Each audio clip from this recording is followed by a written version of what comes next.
who knows what tomorrow will bring. But anyway, I'm Susan Smith. You're in my studio, Stitched by Susan, where for a whole month I'm coming live Monday through Saturday, every day, chatting about things going on in my quilting studio. Let's move the camera down a smidge. You get to see the traffic out my window and everything. These are very impromptu chats, just about often things that I'm working on or have been working on or questions you've submitted. And so today I want to talk just a little bit about how to put a flat border onto a quilt. Now, this is not really machine quilting related, except how borders are attached affects machine quilting so much. So if you caught my live episode last Friday, May the 9th, I was working on an extremely wonky quilt. Unusual in that the borders were not wavy, they were tight. So the center of the quilt had this enormous amount of fullness and puckers and easing, and the borders were tighter. And there's nowhere to go with that. You can't trim down the borders or take a tuck, in the corners. You can't. You've just got to deal with it. Short of, I could have disassembled the quilt, but I chose not to. Anyways, quick update on that. It is totally finished, and I did upload some pictures yesterday to YouTube. So if you've not used it before, check in the community tab. So you'll see, when you go to my channel, you would see live, you would see videos, and you'll see community somewhere there under my profile pic. And in that community, it works a little bit like social media in that you can post comments and I can respond, and I can post photos in there. So let's see how this works, because so often I'm wanting to share photos with you after a YouTube episode, and you have to go find me somewhere on social media in order to see them. So we're gonna give this community tab in YouTube a try. So I encourage you to run over there and post a comment, see how it works for you.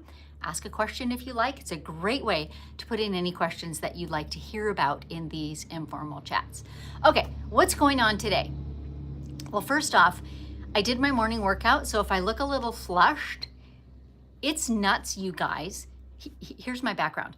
I'm 56, so according to Google, I'm past middle age and on into senior, right?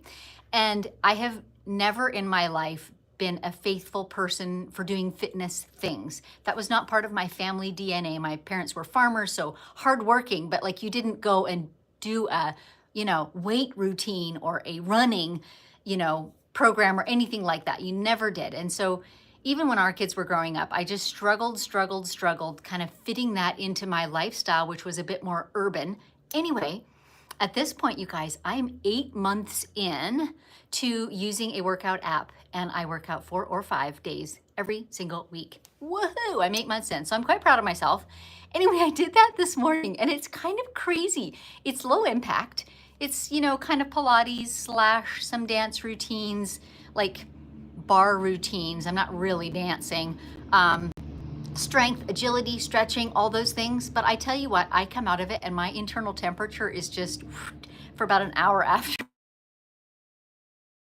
Guys, nope, there we are. Whew. Okay, forgot to turn the phone on Do Not Disturb. That was not a thing I remembered today. Anyway, got my workout done, feeling quite proud of myself, so I'm ready to get at quilting. But I thought maybe we'd just chat for a minute about my top 2 tips for achieving a flat border on a quilt. So often borders get added to quilts, and I would say 80% of the time, maybe more, they're not flat.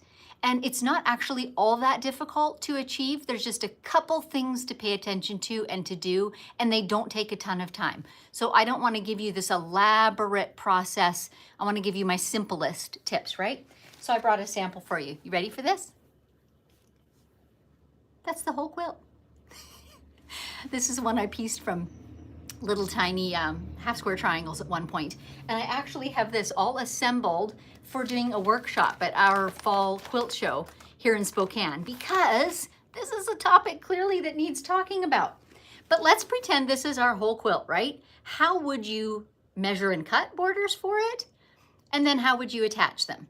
So here's my top 2 tips. Number 1 is measure.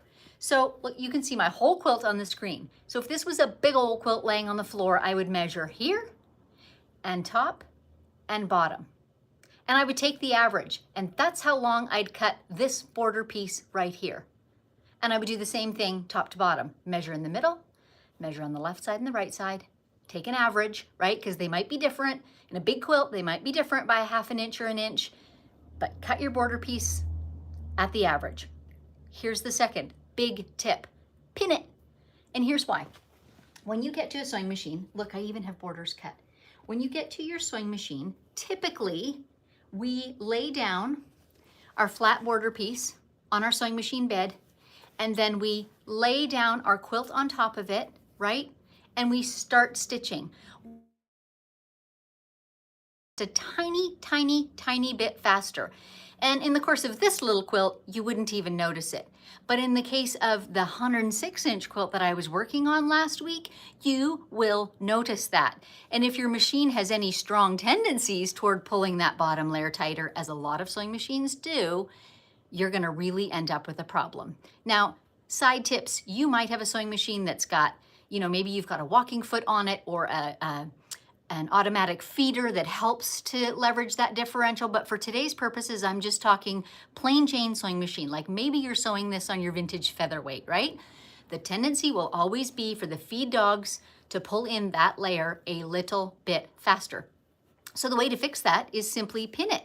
So if you've cut your piece at your chosen length, pin at both ends, pin in the middle, depending how big your quilt is, put a few more pins in between, like perhaps 8, 10, 12 inches apart. And at every pin, you've got to line up with that pin. Don't let it get away from you. Don't let it pull too tight. Don't let it go too loose, right? So that's all. Take the average and measure. So again, maybe I should have said this first. Don't cut your borders when you're cutting out your whole quilt. Wait until the bulk of your quilt is pieced, and then do your measuring and cut your borders to fit the quilt you've made, not what the pattern says it should be, right? To fit the quilt you've made. And then lay them out, and I like to actually lay the quilt on the floor and lay the border on top so they're smooth, right? I'm neither pulling nor pushing on them. I'm just laying them out smooth, and then I just go pin, pin, pin, pin, pin while it's laying there flat. Pick it up and take it to my sewing machine. Bob's your uncle. So that's my top 2 tips. Measure the completed quilt before you put the border on it for your size. Pin that border so it stays as planned. Okay, you guys got any comments? Let's see if I can make the comments come up. Here we go. Mary Ellen, good job on the workout.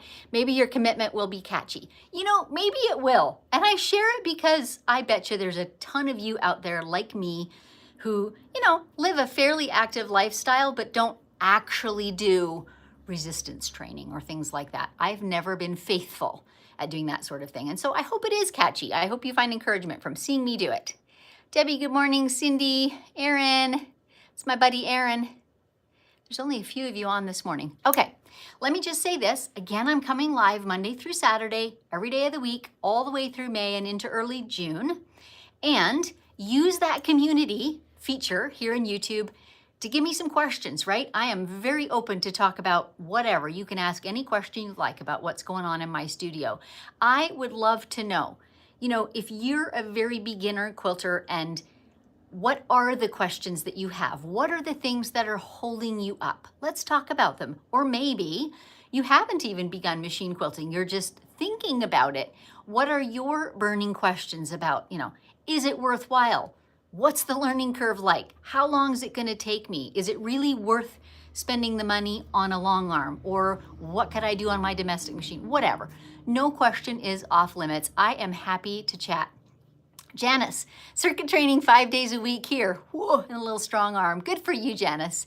It's not easy. It never is, but the good things seldom are. So Marion, yay, caught you live. Marion, I see your little reels. I think I've got the right person on Instagram all the time. You do great quilting, so it's fun to see you here.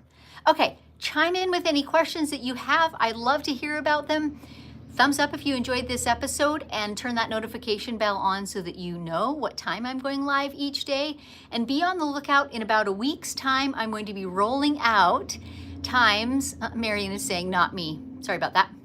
In about a week's time, I'm going to be rolling out a schedule for a workshop that is upcoming. It's a free one. It's going to have some really juicy content in it. And so stay tuned for that. Join me for the lives. And again, bring on your questions. I love a good question, and we'll chat. So have a great day. See you next time.